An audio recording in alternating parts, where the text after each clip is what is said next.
Unfaithfulness to a sexual partner, especially a spouse, an act of sexual unfaithfulness, lack of fidelity or loyalty, lack of religious belief.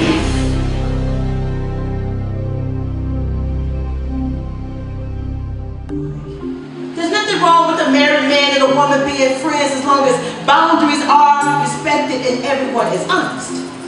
See, she knew who I was. She just didn't know my position.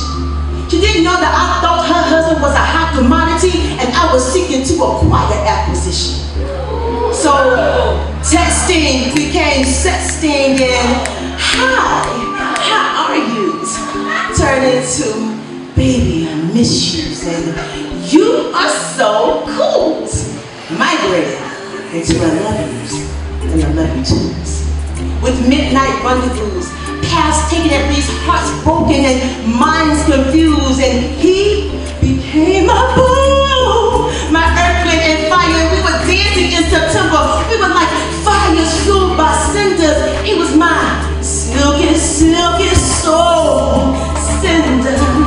An affair to remember, my homie lover friend. He was like cold sheets in winter. He was like the ice cream truck, and I just stole 50 cents from my mom's purse. He was my blessing, and he was my curse. The funnel cake at the state fair, the ones I couldn't have to myself, I didn't mind if I had to share. He was my Idris, my Denzel, my Barack, my Shaka, my Zeus, my Nino Brown. That brother was my king.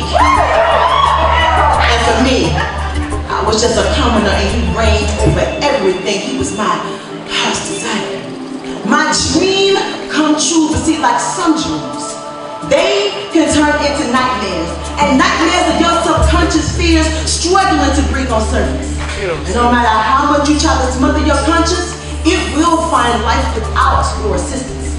And the battle between wrong versus right will always be the fight that will meet with resistance.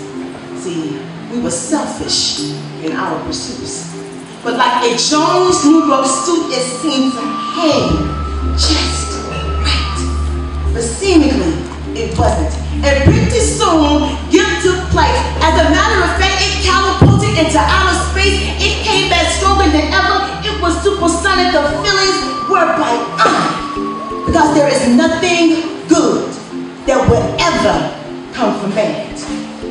Nothing good will ever come from bad. So no matter how sad, I had to be willing to do what he was unwilling to do. So he was like a lot of men.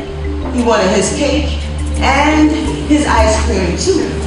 And though I never asked him to leave her, truthfully, honestly, how could he love either one of us truly? He was divided in truth in two.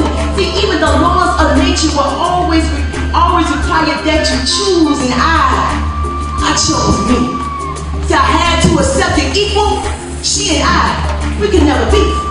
See, she was his sugar, and I was his substitute. She was his 18, and I was his 20. I was his friend, and she was his family. And no matter what I was losing, I was gaining in my dignity. No longer ashamed of the reflection I see, I now see self-respectability, because I was worth more. I was worth more than stolen moments governed by clocks. I was worth more than love on the stopwatch. I was worth more than hotel rooms with scarlet letters hanging from the door. I deserved more. So I made a vow to never be with a man that belonged to another. And I left him with his wife to recommit himself to forsaking all others. I never wanted to